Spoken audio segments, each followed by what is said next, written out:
a cop who locked up his 3-year-old son. That cop is now on administrative leave, and we have more information. Put up the picture, full mass. I knew it was there. Per department memo, Daytona Beach Shores, Florida Police Lieutenant Michael Schoenbrod has been placed on administrative leave pending the results of a professional standards investigation. Should be under criminal review. It's the third such investigation the lieutenant has faced in the last 10 months. Months, not years, months. The newest allegations against him relate to taking or tampering with public safety records and altering or distributing digital recordings without authorization. The memo cites 3 code of conduct policy violations that may have occurred on or after April 7th, 2023. First reads, and I quote, employees shall not commit any act or crime defined by state or federal laws of felony, whether chargeable or not. Another, employees shall not steal, alter, or forge, or tamper with any kind of public safety record, report, or citation. It goes on to state, that the unlawful or unauthorized removal of any such document is prohibited. The last states employees, quote, will not edit, alter, erase, duplicate, copy, share, or otherwise distribute in any manner digital recordings without prior written authorization, end quote. Put up the picture of how this family was introduced to us. Now remember,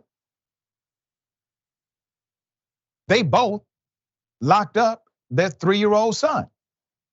We're talking about the lieutenant and his wife, Sergeant Jessica Long. They faced an internal and external investigation after he told the Florida Department of Children and Families that they, on consecutive days, took their 3-year-old son to one of the city's jail cells because he pottied the wrong way. And so they locked him up, put handcuffs on him and everything, and admitted to doing it and said, hey, we did it to our other son too.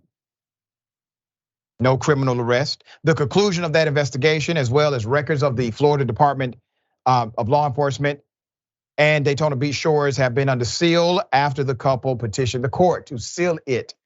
Put up the picture again. I'm going to tell you why the court probably sealed it. Naturally, they're going to look out for the police, but there is a provision in the law that allows you to seal things like this if a judge agrees, so that it does not embarrass the children, all right? So that is probably the auspices of their reason for sealing it. Then in April, after an April 7th briefing, Schoenbrod faced allegations of violating 6 department policies, including treating others with respect, avoiding conflicts of interest and favoritism, and avoiding rumors and other conduct that diminishes morale. Schoenbrod typically does not attend those briefings. At the briefing, Schoenbrod spoke critically of other officers and who he believed were involved in reporting him to the Florida Department of Children and Families. And the Department of Law Enforcement, the former employees said, put him up. So Schoenbrod's position as lieutenant places him directly beneath Michael Fowler. Michael Fowler is the director of public safety, pictured on the right, in the department's chain of command. So this individual has significant rank. According to the Daytona Beach News Journal, this cop has been with the department for approximately 23 years. And based on his earnings in the first 6 months of 2023, he was on pace to bring home roughly $100,000. This is your best and brightest? Your protectors?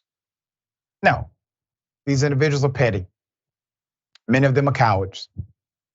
And until there's a collective voice from within law enforcement, from men and women who actually currently have on the uniform, I get it. A lot of you retire and then tell the truth, or you get fired and then become honest. Be honest when you're there. Say something. Stand up. It's happening in front of you. All right, thoughts? Yeah, this story epitomizes the fact that some people really shouldn't be in charge of anyone else, whether that's a child as a parent or an entire community as a cop. Not everyone is qualified to be judging and punishing others, and this man is clearly not qualified to be a child's caretaker. But now he's got time off from work with pay for jailing his toddler. He's on administrative leave for something that's clearly not his first violation. So maybe all of these paid administrative leaves aren't doing enough to teach these cops any lessons. They're not being rehabilitated or reprimanded or punished in any significant or impactful way. This guy just got a vacation for doing something terrible. Why wouldn't he keep doing terrible things? Right. And then he comes and talks about the cops who turned him in. You're damn right they turned you in because you're a horrible leader.